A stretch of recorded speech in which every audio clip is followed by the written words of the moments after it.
आज हम पढ़ेंगे महर्षि पतंजलि जी के बारे में।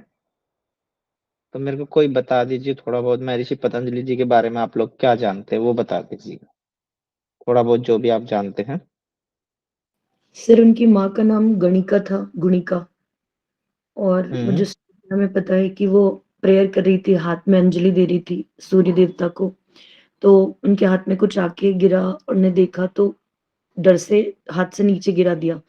तो वो छोटा सा जो रूप था वो बड़ा हो गया, जिसमें आधा पुरुष और आधा सांप का अवतार था। ऐसा कुछ स्टोरी सर सुनी हुई है उनके बारे में। ठीक है जी। और कोई बताइए। हाँ सर गुंजन जी बताइए। बताइए बताइए आप।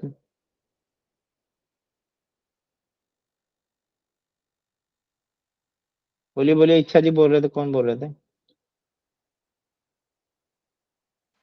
प्रियंका बोल रही थी सर मैं। जी प्रियंका जी बताइए। सर वो स्टोरी तो सुन रखी है, जैसे इनके पिताजी थे वहाँ पानी में कुछ अर्घ वगैरह नहीं देते, वो देते वहाँ पे उनके हाथों में आके एक पत्ता, पीपल का पत्ता या कोई भी हाथों में आके पड़ा था, तब पतंजलि जी का नाम पतंजलि पड़ा, तभी इसे जन्म हुआ। और एक स्टोरी ये है कि सर वो ऐसे वो दीक्षा देते थे ना, मतलब की शिक्षा बच्चों को, तो वो पर्दे के पीछे देते थे, और उनका ना वो जो सांप का रूप था ना, किसी बच्चे ने देख लिया था और वो बच्चा ना अंधा हो गया था। ऐसी कुछ स्टोरी सुन रखी है सर। ठीक है जी। अभी आपके डाउट्स क्लियर हो जाएंगे। और जहां ऐसी ऐसी चीजें आएंगी ना कि उसके बारे में ये भी स्टोरी है, ये भी स्टोरी, ये भी स्टोरी, सब पैरेलल चल रही है, तो वहां से कोई क्वेश्चन बनेगा नहीं। ठीक है जी। स्क्रीन विजिबल है आपको? जी सर। जी। आज पढ़ते हैं हम महर्षि पतंजलि जी के बारे में। प्राचीन काल में भारत भूमि पर अनेक महान ऋषि मुनियों ने अपना जन्म लिया है। उन्हीं में से एक ऋषि हैं जिनका नाम है महर्षि पतंजलि। महर्षि पतंजलि योग के आदि ऋषि के रूप में जाने जाते हैं। योग प्राचीन ऋषि मुनियों, तत्ववेताओं द्वारा प्रतिपादित एक अनमोल ज्ञान और विज्ञान से युक्त एक अति विशिष्टताओं से परिपूर्ण जीवन मार्ग है। मानव विज्ञान से युक्त एक अति विशिष्टताओं से परिपूर्ण जीवन मार्ग है। मानव हर काल में अपने जीवन के मूल्यों एवं बाहरी वातावरण के प्रति उत्सुकता एवं खोजी प्रवृत्ति का रहा है। ठीक है। मानव अपने जीवन के मूल्यों एवं बाहरी वातावरण के प्रति उत्सुकता, मतलब जो हमारे पास है उससे थोड़ा और कोशिश करते हैं, जो बाहर जो हमें दिखता है उसकी तरफ ज्यादा भागते हैं हम। बाहरी वातावरण के प्रति ज्यादा उत्सुकता और खोजी प्रवृत्ति का रहा है। हर काल में मानवीय मस्तिष्क आंतरिक एवं बाह्य खोजें करता रहता है। आधुनिक मानव ने जहां बाह्य जगत को आश्चर्यचकित कर देने वाली जो खोजें पैदा की हैं, जो हम देख रहे हैं बाहरी संसार में, साइंटिस्टों ने जो भी खोजें की हैं, सुख सुविधाओं का अंबार लगा दिया है। हमें ऐसा लगता है कि जैसे मान लो कहीं जाना हो, बेंगलोर जाना हो या चंडीगढ़ जाना हो, तो फ्लाइट से जल्दी पहुंच सकते हैं, ट्रेन से उसे थोड़ा लेट पहुंच सकते हैं। पहले लोग पैदल जाते थे, फिर बैलगाड़ियों का आविष्कार हुआ, धीरे धीरे फिर गाड़ियां आई, साइकिल, बाइक, मोटर कार, आगे रेलगाड़ियां आई, फिर रेलगाड़ी से फिर प्लेन चलने लग गए। ठीक है। तो जैसे जैसे मतलब खोजें होती गई, आधुनिक मानव ने जहां बाह्य जगत में आश्चर्यचकित कर देने वाली खोजें की हैं, सुख सुविधाओं का अंबार लगा दिया, वहीं प्राचीन काल में ऋषि महर्षियों ने आंतरिक जगत में अतुलनीय अन्वेषण किए हैं। और उन आंतरिक अन्वेषणों का फल जो है वो मानसिक संतुलन, सामाजिक, आध्यात्मिक, बौद्धिक सामंजस्य के रूप में परिलक्षित हुआ है। यह बात निर्विवाद रूप से सत्य है कि बाह्य खोजें जैसे जैसे आगे बढ़ी हैं, वैसे वैसे असंतोष, चंचलता और भय भी बढ़ता गया है। ठीक है। जैसे जितने जितने हम एडवांस होते गए, वैसा वैसा हमें असंतोष, ठीक है, चंचलता, ये चीजें बढ़ी हैं। आर्ष योगियों में महर्षि पतंजलि ने ऐसे तत्वदृष्टा योगी हुए जिन्होंने मानव मन को समझकर और भविष्य में आने वाली अस्थिरता की पूर्व कल्पना करते हुए उससे उभरने का मार्ग प्रशस्त किया। योग विद्या के यत्र तत्र जो बिखरा हुआ ज्ञान था, योग का ज्ञान जो था वो महर्षि पतंजलि से पहले भी था, पर कहीं कुछ थोड़ा बहुत सा लिख दिया उसके बारे में, कहीं कुछ लिख दिया, पर इन्होंने क्या किया, इन्होंने उसका आविष्कार नहीं किया।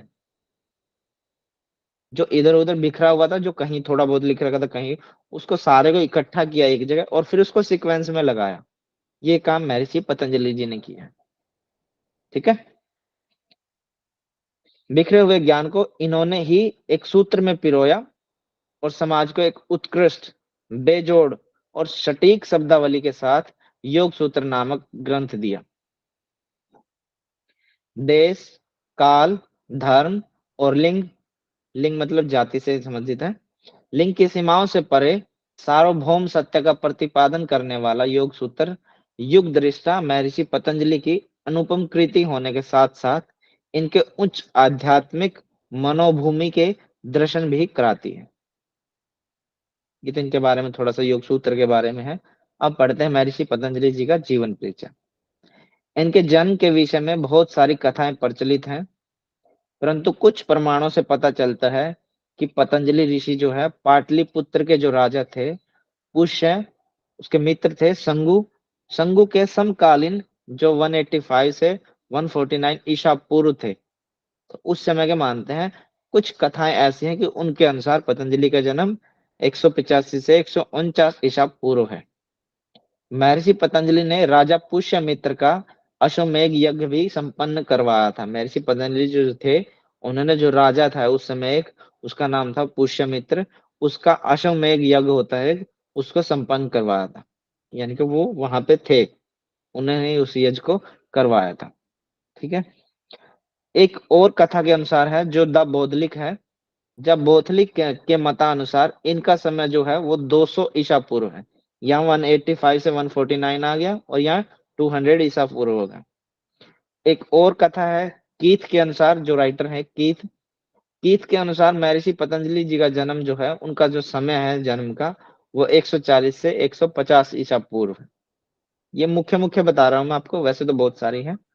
महर्षि पतंजलि जी को गौणर्दीय, गौणी का पुत्र, नागनाथ, शेषनाग, अहमपति, चूर्णिकार, फणीभूत, शेषाही, शेषराज और पदकार के नाम से भी जाना जाता है। इनके ये नाम हैं। अब अगर आपके सामने ऐसे आ जाए कि शेषराज का जन्म कहाँ हुआ था या शेषराज के बारे में उन्होंने किस चीज की रचना की थी, तो यहाँ शेषराज भी दे सकते हैं, पतराज भी दे सकते हैं, फणीभूत भी दे सकते हैं। तो आप इन नाम को याद कर लेंगे। व्याकरण के ग्रंथों के अनुसार इनके पिता सूर्यदेव को अर्घ्य प्रदान कर रहे थे। अर्घ्य होता है ऐसे जल प्रदान करते हैं, जो सूर्य को जल देते हैं। उसी समय दिव्य रूप से अपने पिता की अंजलि, अंजलि बोलते हैं इसको, ऐसे करते हैं उसको अंजलि बोलते हैं, अंजलि में गिरने के कारण इनका नाम पतंजलि रखा गया। एक अन्य कथा के अनुसार साध्वी गौणिका, देखो ऊपर हमने पढ़ा था, ये रहा गौणिका पुत्र। ठीक है। तो ये साध्वी, साध्वी आ गई यहाँ पे। एक अन्य कथा और है, साध्वी पुत्र कैसे हैं ये वो बताया गया है। एक अन्य कथा के अनुसार साध्वी गौणिका थी जो दिव्य पुत्र हेतु, उनको संतान की उत्पत्ति नहीं थी, प्राप्ति नहीं थी, तो संतान प्राप्ति के लिए उन्होंने कुछ उपवास वगैरह रखे हुए थे। उसके लिए ध्यान साधना करके अपनी इच्छा को पूरी करने के लिए सूर्य देव को आराधना करते हुए अपनी अंजलि में जल लेकर वो सूर्य देव को जैसे उन्होंने जल चढ़ाया, वैसे उनके हाथों में एक सर्प प्रकट हुआ। ठीक है। और धीरे धीरे जो सांप था उसने एक बालक का रूप धारण कर लिया, और इस प्रकार साध्वी गौणिका थी जो उन्होंने उस बालक को अपनाया, उस पुत्र को स्वीकार किया, और उनकी अंजलि में गिरने के कारण उनका नाम पतंजलि रखा गया। ऐसी ये बहुत सारी कथाएं हैं। एक यह प्रार्थना बोलते हैं हम महर्षि पतंजलि जी के बारे में। योगेन चित्तस्य पदेन वाचाम मलम शरीरस्य च वधकेन योपाकरोतम परवरम मुनीनाम पतंजलि प्रांजलि न तोस्मि। ठीक है। योगेन चित्तस्य पदेन वाचाम मलम शरीरस्य च वधकेन यो योपाकरोतम परवरम मुनीनाम पतंजलि प्रांजलि न तो अस्मि। ऐसे बोल जाएंगे इसमें। योगेन चित्तस्य, चित्त की शुद्धि के लिए योग दिया उन्होंने, अर्थात चित्त शुद्धि के लिए योग सूत्र, पदेन वाचाम वाणी शुद्धि के लिए व्याकरण, और शरीरस्य च वैद्यकेन, मलम शरीरस्य च वैद्यकेन, और शरीर शुद्धि के लिए वैद्य शास्त्र देने वाले मुनि श्रेष्ठ महर्षि पतंजलि को हाथ जोड़कर प्रणाम करते हैं। योग दर्शन का लक्ष्य मन को शुद्ध और दर्पण के सदृश साफ, उसके जो दर्पण है दर्पण के जैसा साफ कर देने वाला है। चित्त वृत्तियों, जो मन के अंदर जो दर्पण को मैला किए हुए हैं, उनके बारे में इसमें बताया गया कि योग दर्शन का जो लक्ष्य है वो मन को शुद्ध करना है और दर्पण के जैसा साफ करना है। जो चित्त जो वृत्तियां हैं, चित्त की वृत्तियां जो धूल के समान शीशे को, जो दर्पण है उसको धुंधला कर देती है, मैला कर देती है, उसी प्रकार जो हमारे जो चित्त में जो वृत्तियां पैदा होती हैं, उन वृत्तियों को हटाने का काम, उस धूल को हटाने का काम ये हमारा योग दर्शन करता है। पतंजल योग दर्शन उस मैल को साफ करने के 3 तरीके बताते हैं। उच्च कोटि के साधकों हेतु साधना मार्ग, जिसमें अभ्यास वैराग्याभ्याम तन्निरोधः ये सूत्र आता है हमारा। पतंजल योग सूत्र पहले पाद का ये 12वां सूत्र है। मध्यम कोटि के जो साधक होते हैं उनके हेतु होता है साधना मार्ग। वो क्या होता है? तप, स्वाध्याय, ईश्वर प्रणिधानानि, क्रिया योग। पतंजलि योग सूत्र के दूसरे अध्याय का पहला सूत्र है ये, दूसरे पाद का। और उच्च एवं निम्न कोटि के साधकों हेतु साधना मार्ग जो है वो है अष्टांग योग, यम, नियम, आसन, प्राणायाम, प्रत्याहार, धारणा, ध्यान, समाधि, अष्टावंगानी। पतंजलि योग सूत्र दूसरे चैप्टर का दूसरे पाद का 29वां सूत्र है। सर ये उच्च योग उच्च क्यों लिखा हुआ है निम्न कोटि के साथ? जब आप पतंजलि योग दर्शन पढ़ेंगे ना तो उसमें बताया गया कि आप अगर मध्यम कोटि के साधक हैं या निम्न कोटि के साधक हैं या हाँ उच्च सर, वो कोटि के तो साधक। उच्च कोटि तो सर हाँ, पहली वाली होगी ना, तो ये अच्छा अच्छा, निम्न ये कोटि के गलती, साथ ये उच्च गलती, लिखा है। हाँ ये मेरे से गलती से लिखा गया, यहाँ पे निम्न कोटि आएगा। ठीक है। निम्न कोटि के साधकों हेतु ये अष्टांग योग है। ठीक है।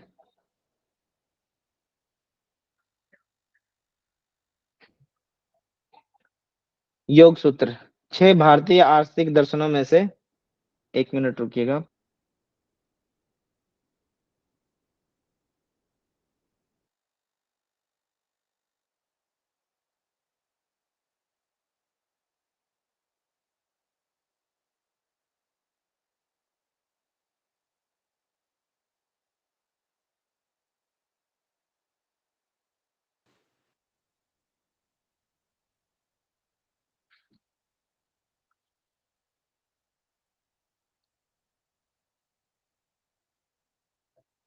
हम्म, योग सूत्र 6 भारतीय आस्तिक दर्शनों में से, हमारे 6 भारतीय आस्तिक दर्शन हैं, उनमें से एक दर्शन है महर्षि पतंजलि कृत योग सूत्र या योग दर्शन। ये योग पर लिखा गया पहला सुव्यवस्थित ग्रंथ है। योग दर्शन का जो आधार ग्रंथ है, आधारभूत ग्रंथ है, जिसे महर्षि पतंजलि ने 4 पादों में विभक्त किया गया है। योग दर्शन में कुल 195 सूत्र है, जिनमें मुख्य रूप से योग की परिभाषा, योग से चित्त वृत्ति निरोध पतंजलि योग सूत्र के पहला पाद के दूसरी परिभाषा है, दूसरा सूत्र है। इसके अतिरिक्त चित्त वृत्तियां, अभ्यास, वैराग्य, योग अंतराय, चित्त प्रसादन के उपाय, पंच क्लेश, ईश्वर का स्वरूप, समाधि के भेद, क्रिया योग, अष्टांग योग, विभूतियां व सिद्धियों के अतिरिक्त कैवल्य के स्वरूप का भी वर्णन इसमें किया गया है। इनकी जीवनी के बारे में इतना सही है, ज्यादा नहीं है, पर जो मुख्य है वो क्या है? पतंजलि योग सूत्र पर लिखे गए ये भाष्य आएगा, टीका नीचे है, ये गलती से लिखेगा तो ये भाष्य है, योग भाष्य। ये व्यास मुनि ने लिखा गया है, व्यास मुनि के द्वारा लिखा गया है, 200 से 400 ईसा पूर्व। तत्व वैशारदी, ये वह आएगा, इसके ऊपर 2 एक ही मात्रा है, वी नहीं है, ये वह है। तत्व वैशारदी ये वाचस्पति मिश्र के द्वारा लिखा गया है। और ये क्वेश्चन आ चुका है एक बार कि जो है योग भाष्य किन के द्वारा लिखा गया है, या योग भाष्य किन की टीकाएं हैं। ठीक है। भोजवृत्ति वाचस्पति, ये भोजराज के द्वारा लिखी गई है 11वीं शताब्दी में। योग वर्तिका लिखी गई, या आपके सामने ऐसे भी क्वेश्चन आ सकता है कि पतंजलि ऋषि जो हैं उनके द्वारा लिखी गई इनमें से कौन सी टीका या भाष्य नहीं है। तो किन्हीं चार के नाम दे देंगे, उनमें से एक नहीं होगी, वो आपको चूज करनी है, वो कौन सी नहीं है। ठीक है, योगवर्तिका होगी। उसके बाद राजयोग है, ये स्वामी विवेकानंद जी द्वारा लिखी गई है। ये पातंजलि योग दर्शन के ऊपर ही लिखा गया भाष्य है। ये भास्वती है, ये हरिहरानंद अरण्य है, उनके द्वारा लिखी गई है 20वीं शताब्दी में। कांसी संस्कृत सारणी में योग सूत्र पर लिखी गई टीकाएं, एक होता है भाष्य, एक होती है टीकाएं। ठीक है, तो टीकाएं पढ़ते क्या है। राजमार्तंड, ये भोजराज के द्वारा लिखी गई है। प्रदीपिका, ये भावा गणेश के द्वारा लिखी गई है। वर्तिका है, ये नागोपी भट्ट के द्वारा लिखी गई है। मणिप्रभा, ये रामानंद दयति के द्वारा लिखी गई है। चंद्रिका, अनंत देव के द्वारा लिखी गई। योग सुधारक, ये सदा शिवेंद्र सरस्वती जी के द्वारा लिखी गई है। ये कुछ भाष्य लिखे गए हैं इनके ऊपर, कुछ टीकाएं लिखी गई हैं। भाष्य और टीका समझते हैं आप क्या होती है। नहीं सर। ठीक है जी। योग दर्शन जैसे लिखा, उन्होंने कोई सूत्र लिखा, उसके ऊपर भाष्य लिखा योग दर्शन के ऊपर, तो भाष्य हो गया। मान लो जो एक सूत्र है उसको 1 1.5 पेज में एक्सप्लेन करके लिख दिया, वो भाष्य हो गया एक सूत्र के ऊपर। ठीक है, और उसी सूत्र को और एक्सप्लेन करके एग्जाम्पल के साथ 3 4 पेज का लिख दिया, वो टीकाएं होगी। समझे आप। जी सर। जैसे मैं बताऊं आपको, जैसे आपने योग दर्शन की एक पतली सी पुस्तक आती है, पतली सी पुस्तक आती है ना, बुकलेट बोलते हैं जिसको। किनके तो कौन है जी उनके sir. Publication. Gita Press. Gita Press. Press. Gita Press Gorakh की जो एक पतली सी बुकलेट आती है, उसमें योग सूत्र लिखे गए हैं। तो जब महर्षि पतंजलि जी ने लिखा तो उनको लिख के ऐसे ही छोड़ दिया, क्योंकि उस समय लोगों की समझ जैसी थी उसके हिसाब से उन्होंने लिख के छोड़ दिया। संस्कृत में थे, बाद में संस्कृत हमारे लिए मुश्किल होगी तो उसको हिंदी में लिखना पड़ गया एक्सप्लेन के साथ। तो जो ये योग भाष्य जो है ये बहुत मोटा है, आप देखेंगे बजाय योग दर्शन के योग भाष्य बहुत मोटा है। ठीक है, आगे इन पे फिर टीकाएं होगी, इस भाष्य पे फिर योग दर्शन पे ये भाष्य लिखा गया, और योग दर्शन पे फिर ये टीकाएं लिखी गई। ठीक है, मान लो इनका इसको और थोड़ा सा एक्सप्लेन करेंगे तो और थोड़ा बड़ा बनेगा, तो वो ये टीकाएं लिखी गई। अभी समझ में आया आपको। जी सर। महर्षि पतंजलि के योग सूत्रों पर सबसे प्राचीन भाष्य वेद व्यास द्वारा किया गया है। वेद व्यास भाष्य पर वाचस्पति मिश्र ने भी प्रमाणिक टीका लिखी गई है। देखो ये लिखा ना, भाष्य पर इन्होंने टीका लिख दी। विज्ञान भिक्षु के अनुयोग अनुसार विज्ञान भिक्षु के योग सार संग्रह को भी योग का एक प्रमाणिक ग्रंथ माना जाता है। ये तो खत्म ही हो गया। हम्म, इसमें जो मुख्य है वो आपके टीकाएं हैं और भाष्य हैं। ठीक है, यहाँ से क्वेश्चन आता है। बाकी उनकी सिंपल सी जीवनी है, और इनके बारे में यहाँ से भी क्वेश्चन आता है कि उच्च कोटि के साधकों हेतु क्या है, निम्न कोटि के साधकों हेतु, मध्यम कोटि के साधकों हेतु ये क्या क्या है, ये सारा इसमें लिखा, ये यहाँ से क्वेश्चन आता है। ठीक है, या क्रिया योग किन के साधकों के लिए होता है, अष्टांग योग किन साधकों के लिए होता है।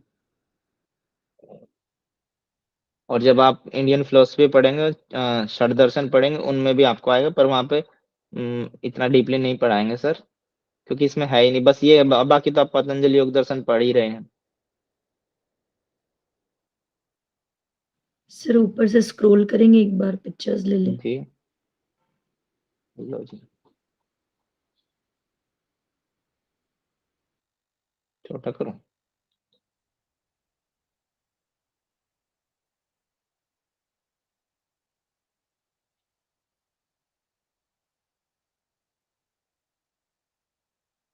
एक और ले लीजिए, अभी टाइम है हमारे पास 3:38। एक जीवनी और पढ़ सकते हैं ना हम।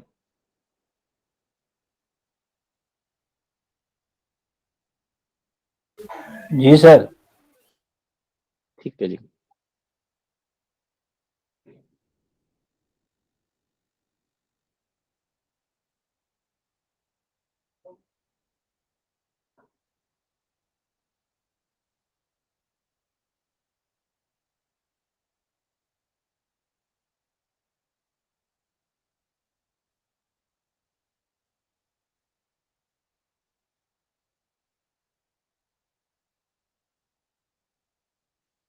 सर जी।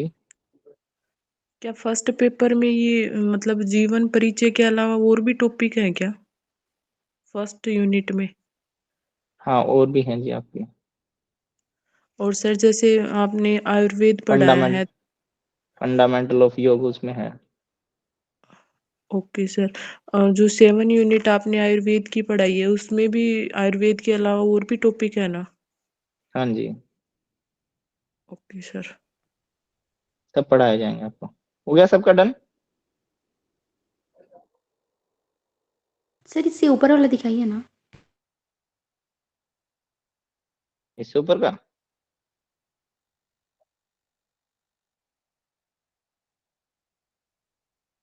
हो गया सर, थैंक यू। सर सबका हो गया ना? जी। सर मुझे क्लास नहीं पड़े। ठीक है, ठीक है। सर एक बार स्टार्टिंग से दिखा देंगे कि स्क्रीनशॉट ले आपका उसके नीचे डालो। वो ठीक है जी, मैं बाद में दिखा दूंगा, अभी रिकॉर्डिंग चल रही है। ठीक है, बाद में ले लेना आप उसको, मैं दे देंगे आपको।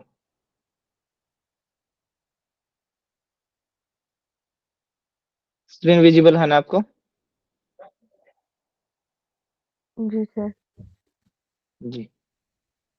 हम पढ़ लेते हैं महायोगी गोरक्षनाथ का भी जीवन परिचय पढ़ते हैं। जैसे पतंजलि जी का जो आपने जीवन परिचय पढ़ा, उनके बारे में आपने घटना मतलब वो देखा कि उन्होंने कभी वो माँ की उंजली से पैदा हो रहे हैं, कभी वो पिता की उंजली से पैदा, ऐसे मिथ्या धारणा सी है। तो ऐसी ही इनकी भी है एक मिथ्या धारणा इनके जन्म को लेके। वो सच है या नहीं है, क्योंकि हम उस समय के हैं नहीं, बस वो जैसी है सुनी सुनाई वैसे हम आपको बताते हैं। कोई जानता है इनके जीवन परिचय के बारे में? मैंने एक दिन बताई भी थी आपको।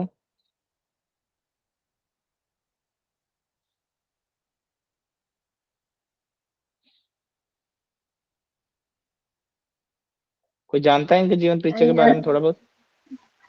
Yes sir. जी, बताएंगे।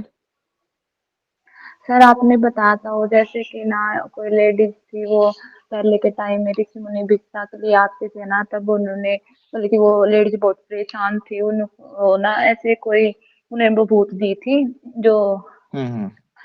ठीक है, ऋषि ठीक है, आए ठीक है। थे, फिर ये वाली ठीक है। स्टोरी तो याद है। इनके जीवन के बारे में ऐसा है कि एक ऋषि होते थे, उनका नाम था महर्षि मत्स्येंद्र नाथ जी। आपने अर्ध मत्स्येंद्र आसन भी नाम सुना होगा। तो मत्स्येंद्र जो ऋषि थे, वो आए एक गांव में भिक्षा के लिए। और भिक्षा के लिए जब आए, उन्होंने एक घर के आगे आवाज लगाई, अलग जगाई भिक्षा के लिए। तो अंदर से एक औरत आई, उनको जो भी भिक्षा देनी थी वो देने के बाद उसका जब उन्होंने भिक्षा डालने लगी, तो एक आंसू गिर के उनकी मत्स्येंद्र नाथ जी की हाथ पे गिर गया। तो उन्होंने उस औरत की तरफ देखा, तो वो मायूसी थी बेचारी। तो उन्होंने पूछा, जब उस मायूसी का कारण पूछा, तो उन्होंने बताया कि मेरी शादी को काफी वर्ष हो गए हैं और मेरे को बच्चे पैदा नहीं हो रहे हैं। तो मत्स्येंद्र नाथ जी ने क्या किया, उनके पास एक लोटा सा होता है, आपने देखा होगा, तो संत समाज के जो लोग होते हैं ऋषि मुनियों के पास कमंडल बोलते हैं उसको। तो उसमें से कुछ बबूत सी देकर उनको एक पुड़िया सी, और वो उनके हाथ में थमा देगी, आप इसको लीजिए और इससे आपका कष्ट निवारण हो जाएगा। तो वो बबूत सी देके वो चले गए और बोल के गए कि मैं 12 साल बाद फिर आऊंगा। तो वो दे के चले गए। पर वो जैसे माहौल बना हुआ था, आस पड़ोस के मोहल्ले की औरतें खड़ी थी, उन्होंने भी देख ली उसको भभूत देते हुए। तो उन्होंने स्वामी जी के, जब वो ऋषि थे, ऋषि के जाने के बाद उन्होंने उस औरत को ऐसे डरा भड़का दिया कि ये चलते फिरते संत होते हैं, क्या पता क्या हो जाएगा, इसको नहीं लेना चाहिए, ये वो तरह तरह की बातें उनको सुनने को आई। और उनका मन जो था वो दुविधा में आ गया, असमंजस में आ गया, और जिसके कारण उन्होंने वो भभूत ली नहीं। तो ली नहीं, तो वैसे ही वो कूड़ा जो उनका घर का कूड़ा, जो आस पड़ोस का मोहल्ले का कूड़ा जहाँ इकट्ठा होता था फेंकते थे, वहां वो भभूत जो उन्होंने दी थी मत्स्येंद्र नाथ जी ने, वो उन्होंने उसको वहां पर फेंक दिया। फेंकने से क्या हुआ, वो ठीक है, वो बात चली गई, सब कुछ बैलेंस हो गया, जो चल रहा था सेम चल रहा था। तो वो 12 साल फिर आए वो मत्स्येंद्र नाथ जी उसी गांव में, भिक्षा लेते लेते उस घर में भी आए। उस घर में जाके फिर भिक्षा की अलग जगाई। फिर वही औरत आई, उसने फिर भिक्षा दी। फिर वो ऐसे झाँकने लगे मत्स्येंद्र नाथ जी, तो बताते हैं जब उन्होंने पूछा कि आपके बच्चे नहीं दिखाई दे रहे, अब तो आपके बच्चे हो गए होंगे कई सारे। तो फिर कुछ जवाब नहीं दे पाई। फिर उसका जब चुप रहने का, उसका चुप्पी साधने का जब उसका कारण पूछा, तो उन्होंने बताया कि नहीं, बच्चे तो नहीं हुए। तो मत्स्येंद्र नाथ जी ने कहा कि ऐसा तो नहीं हो सकता, मेरी बबूत खाली नहीं जानी चाहिए थी, आप सच सच बताइए, आपने नहीं ली? तो उसने कहा कि मैंने नहीं ली, नहीं उसको, लिया नहीं। तब उन्होंने मत्स्येंद्र नाथ जी ने पूछा, तो उसका किया क्या आपने? तो उन्होंने बताया कि मैंने वहां उस पर फेंक दिया। तो तब मत्स्येंद्र नाथ जी कहते हैं कि मेरे को वो कूड़े का ढेर दिखाओ। तो वो औरत उनको कूड़े के ढेर के पास लेके जाती, उसके साथ मत्स्येंद्र नाथ जी के साथ कुछ और भी संत थे। तब उन्होंने वो आवाज लगाई इधर से, तो कूड़े के ढेर से आवाज आई, और फिर उसको कूड़े को धीरे धीरे हटा के उस बच्चे को वापस निकाला गया 12 साल के बाद। ऐसी एक ये इनके जन्म के बारे में कथा है। अब सत्य या असत्य है, कि हो सकता है वो सिद्ध महात्मा हो, तो इसके बारे में ज्यादा हमें पता नहीं, बस इतना सा ही पता है कि ये इनका जीवन परिचय ऐसे बताया गया है। बाकी पढ़ते हैं जो हमारे पेपर से रिलेटेड है। महायोगी गोरक्षनाथ नाथ संप्रदाय के प्रसिद्ध एवं सिद्ध योगी पुरुष हुए। नाथ संप्रदाय का उद्भव आदिनाथ अर्थात स्वयं आदि देव भगवान शिव के द्वारा माना जाता है। इस संप्रदाय सर में स्क्रीन शो नहीं हो रही, पहले वाली हो अच्छा रही जी, है। ओके जी, ओके।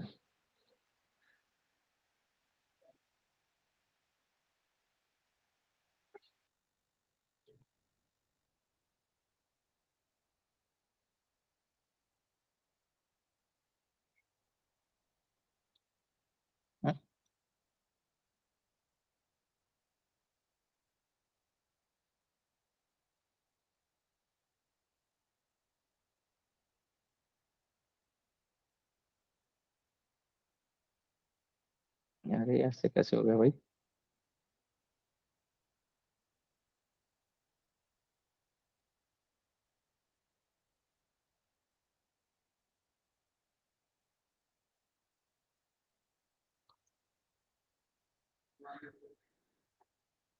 अभी ठीक है जी? हाँ सर, अब ठीक है। हम्म। महायोगी गोरक्षनाथ नाथ संप्रदाय के एक सिद्ध व प्रसिद्ध एवं सिद्ध योगी पुरुष हुए। नाथ संप्रदाय का उद्भव आदिनाथ अर्थात स्वयं आदिदेव भगवान शिव के द्वारा माना जाता है। इस संप्रदाय में 9 नाथ हुए हैं, जिनमें गोरक्षनाथ या गोरखनाथ भी बोलते हैं इनको, ये प्रसिद्ध हुए। गोरक्षनाथ भी बोलते हैं इनको, गोरखनाथ भी बोलते हैं। इन्हीं योगी गोरक्षनाथ ने उस समय एक अलग योग विद्या को प्रचारित किया। योगी ने तंत्र शास्त्र में बिखरे हुए योग के ऐसी विद्याओं को चुन के अलग किया जो तत्कालिक मानव मन एवं शरीर के लिए हितकारी थी। यही विशिष्ट विद्या हठ योग कहलाई।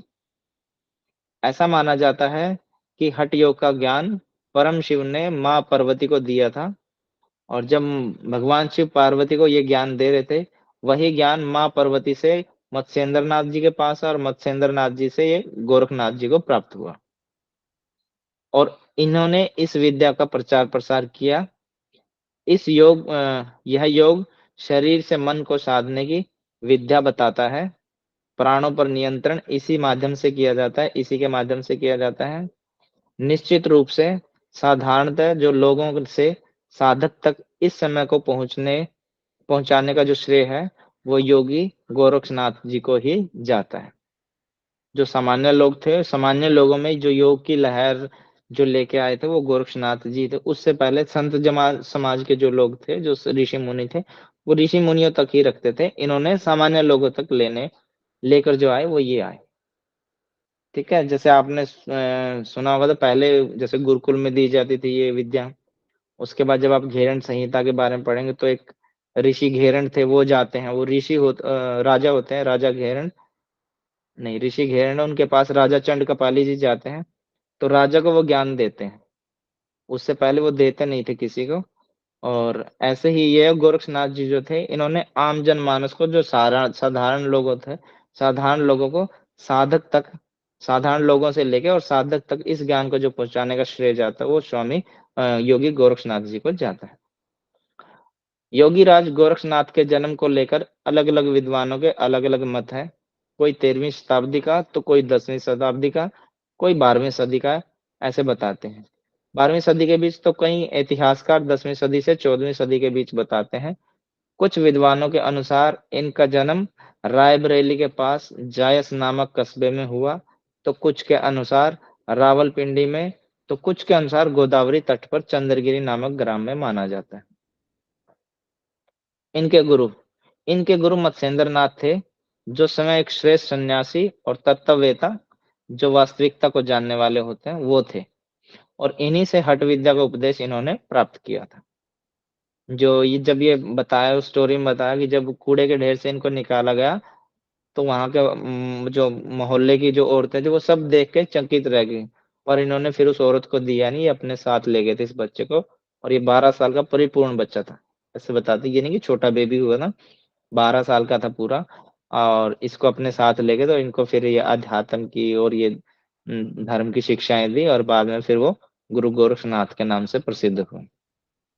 इनके शिष्य गोरखनाथ जी के दो प्रमुख शिष्य हुए, गहनीनाथ और चरपटीनाथ। आपने हठ प्रदीपिका पढ़ी, उनमें इनका नाम आता है ना, जी सर। जी सर। ज्ञानीनाथ, चरपटीनाथ। तो नाथ संप्रदाय के जितने भी नाथ परंपरा के जितने भी सन्यासी ऋषि मुनि आपको मिलेंगे, वो सब नाथ परंपरा के इसी से निकले हुए हैं। उनका सबका कर्तव्य बनता है कि वो हठ योग की जो विद्या उसको अपनाए, समाज में लेके जाए। वो अलग बात है कि वो गद्दी तक ही सीमित रह गए, वो नहीं लेके जाते इन चीजों को, ना किसी को बताते, ना उनको खुद को, मतलब इतना वो दबा के रखते हैं, बताते ही नहीं किसी को। इनके साथ ही जालंधरनाथ, चौरंगीनाथ, भर्तरीनाथ, कृष्णपद, गोपीचंद, निर्वर्तीनाथ, संत ज्ञानेश्वर आदि संत समाज संप्रदाय में हुए। अब देखते हैं नाथ संप्रदाय। जब बौद्ध धर्म में आडंबर और कर्मकांड प्रमुख होने लगा, इससे पहले हमने पढ़ा था महर्षि दयानंद जी का जन्म जीवन परिचय, उसमें भी पाखंड, कर्मकांड या आडंबर ज्यादा हो गए थे। और ऐसे ही फिर जब बौद्ध धर्म में आडंबर और कर्मकांड प्रमुख होने लगा, तो जनमानस के चित्त को शांति प्रदान करने के लिए करुणावश आदिनाथ से उत्पन्न नाथ संप्रदाय का प्रादुर्भाव हुआ। नाथ संप्रदाय के योगियों ने क्रियाओं का सही अर्थ समाज के सामने रखा और इसके आडंबरपूर्ण हिस्से को अलग कर दिया। नौ नाथों में गोरक्षनाथ जी का नाम सबसे प्रसिद्ध और अधिक प्रसिद्ध प्रमुखता से लिया जाता है। हठ योग के माध्यम से प्राणों का शुद्धिकरण कर आत्म तत्व तक पहुंचाने की जो विद्या है, इन्होंने ही लोगों को बताई। वो धीरे धीरे लुप्त हो गई थी ना, क्योंकि आडंबर फैल गया, कर्मकांड ज्यादा फैल गए, तो ये चीजें दबने लगी। परिवर्तन संसार का नियम है, उठ गई, चढ़ गई, बढ़ गई, कम हो गई, ये चलता रहता है। वास्तविक स्वरूप नाथ शब्द की जो उत्पत्ति हुई थी, नाथर धातु में अ प्रत्यय लगाने से हुई थी। और ना का अर्थ होता है अनादि रूप, ठीक है, और थ का अर्थ होता है भुवन त्रय को स्थापित होना, अर्थात वह अनादि धर्म जो भुवन त्रय की स्थिति का कारण है। भू मतलब भूवि, भूमि, और त्रय मतलब तीन, भुवन हो गए जो हमारे लोक होते हैं, ठीक है। तीनों लोक का जो है वो अनादि धर्म, जो तीनों लोक की स्थिति का जो कारण है, वो हमारा नाथ परंपरा है। गोरक्षनाथ जी के द्वारा जो लिखे गए ग्रंथ हैं, हठ योग है, गोरक्ष शतक है, ज्ञानामृत है, गोरक्ष कल्प है, गोरक्ष सहस्र नाम है, चतुर्शित्यासन है, योग चिंतामणि है, योग महिमा, योग मार्तंड, योग सिद्धांत पत्ति, ठीक है, विवेक मार्तंड, और सिद्ध सिद्धांत पद्धति। ये सिद्ध सिद्धांत पत्ति को आप पढ़ेंगे, ये हठ योग आपका चल रहा है, गोरख संहिता भी पढ़ेंगे आप। इनके अलावा गोरख बोध, दंत गोरख संवाद, गोरखनाथ जीरा पद, और गोरखनाथनी के स्फुट ग्रंथ हैं, ज्ञानातलिक, ज्ञान सिद्धांत योग, योगेश्वरी साखी, नैरो बोध, विराट पुराण और गोरखसार आदि इसके ये हैं। और मृत्यु के बारे में, इनके मृत्यु के विषय में कोई संकेत नहीं मिलता। नाथ संप्रदाय के अनुसार सहस्रार वर्षों तक का इनका जीवन काल रहा है। सहस्रार मतलब 1000 वर्षों तक का इनका जो जीवन का काल रहा है। ये इनके बारे में एक छोटा सा जीवन परिचय था। इनके जन्म को लेके कोई कंफर्मेशन नहीं है, मृत्यु को लेके भी कुछ नहीं है। हाँ, इनकी लिखी हुई कुछ ये रचनाएं हैं, वो है इनके बीच में। सर हठ योग में बताया है ना कि ये जितने भी थे ये अभी भी सूक्ष्म रूप में विचरण कर रहे हैं। हाँ, हम सांस ले रहे हैं, अपनी मर्जी से नहीं ले रहे हैं। अपनी मर्जी से हम रोक सकते हैं कितनी देर? कोई तो है ना जो हमें रोकने पे फिर वो वापस लाने पे मजबूर करता। कोई शक्ति है जो हम चल रहे हैं, अपने आप से नहीं चल रहे। ये हमारा अहम भाव है कि हम अपने आप से चल रहे हैं। मैं ये कर रहे हैं जो, ये हम नहीं कर रहे हैं, हमसे करवाया जा रहा है। वो कोई शक्ति है, कोई फोर्स है जो हमसे करवा रही है। ठीक है, वो शक्ति ही है जो ये ऋषि मुनियों की देन है, वो हमारे चारों तरफ है। इसका स्क्रीनशॉट लेना चाहें आप ले सकते हैं।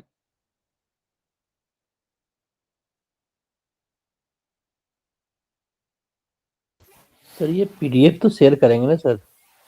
मैं पीडीएफ नहीं शेयर करूंगा जी आपको, ये वो बता देंगे। कुछ एक दो दिन का और प्रोसीजर रह रहा है, ये आपको मिल जाएंगे साथ। आपको बता दिया जाएगा कैसे मिलेंगी।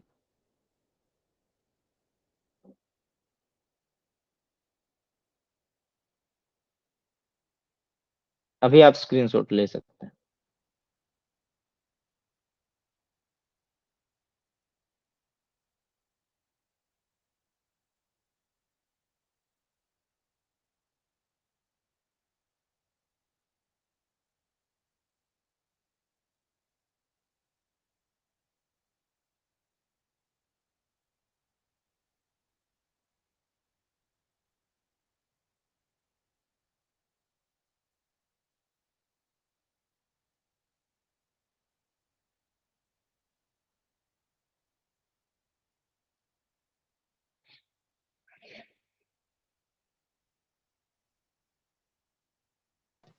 सर थोड़ा सा ऊपर करिए।